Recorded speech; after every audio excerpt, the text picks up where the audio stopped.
ଲଘୁଚାପ ନେଇପାରେ ବାତ୍ୟାର ରୂପ। ଓଡ଼ିଶାକୁ ମାଡ଼ି ଆସିଲାଣି ଭୟ।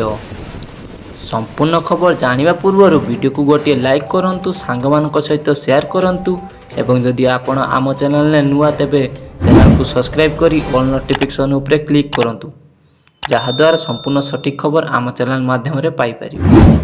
ଏବେ ଆସନ୍ତୁ ଖବର ଆଡ଼େ ନଜର ପକାଇବା। ଦକ୍ଷିଣ ଆଣ୍ଡାମାନ ସାଗର ଅଞ୍ଚଳରେ ଏକ ଘୂର୍ଣ୍ଣିବଳୟ ସକ୍ରିୟ ରହିଛି। ଏହାର ପ୍ରଭାବରେ 24 ଘଣ୍ଟା ମଧ୍ୟରେ ଦକ୍ଷିଣ ପୂର୍ବ ବଙ୍ଗୋପସାଗରରେ ଏକ ଲଘୁଚାପ କ୍ଷେତ୍ର ସୃଷ୍ଟି ହେବାର ସମ୍ଭାବନା ରହିଛି। 16 ତାରିଖ ବେଳକୁ ଏହା ଆହୁରି ଘନୀଭୂତ ହୋଇ ଅବପାତରେ ପରିଣତ ହେବାର ସମ୍ଭାବନା ରହିଛି ବୋଲି ଭୁବନେଶ୍ୱର ସ୍ଥିତ ଆଞ୍ଚଳିକ ପାଣିପାଗ କେନ୍ଦ୍ରରୁ କୁହାଯାଇଛି।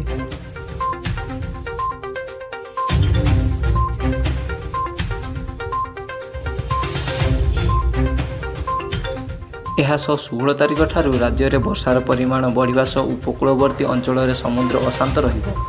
ଆନ୍ତର୍ଜାତୀୟ ପାଣିପାଗ ବିଜ୍ଞାନୀ ଜାନସନ୍ ନିକୋଲସ୍ ଅନୁମାନ କରିଛନ୍ତି, ଆଗାମୀ କିଛି ଦିନ ଭିତରେ ବଙ୍ଗୋପସାଗରରେ ସୃଷ୍ଟି ହେବାକୁ ଥିବା ଲଘୁଚାପ ପରବର୍ତ୍ତୀ ସମୟରେ ଅବପାତ ଓ ପରେ ସାମୁଦ୍ରିକ ଝଡ଼ ବା ବାତ୍ୟାର ରୂପ ନେଇପାରେ। ଏହା ଓଡ଼ିଶା ସହିତ ପଶ୍ଚିମବଙ୍ଗରୁ ବାଂଲାଦେଶ ଉପକୂଳକୁ ପ୍ରଭାବିତ କରିବାର ଯଥେଷ୍ଟ ସମ୍ଭାବନା ରହିଛି। ଆଗକୁ ଲଘୁଚାପ ଆସୁଥିବା ବେଳେ ଏପଟେ ରାଜ୍ୟରେ ଶୀତ ଟିକିଏ କମିଯାଇଛି। ପୂର୍ବ ଦିଗରୁ ପବନ ରାଜ୍ୟକୁ ପ୍ରବେଶ କରୁଥିବାରୁ ରାତିର ତାପମାତ୍ରାରେ ବୃଦ୍ଧି ଘଟୁଛି, ତେଣୁ ଶୀତ କମିଯାଇଥିବା ପାଣିପାଗ ବିଭାଗ କହିଛି।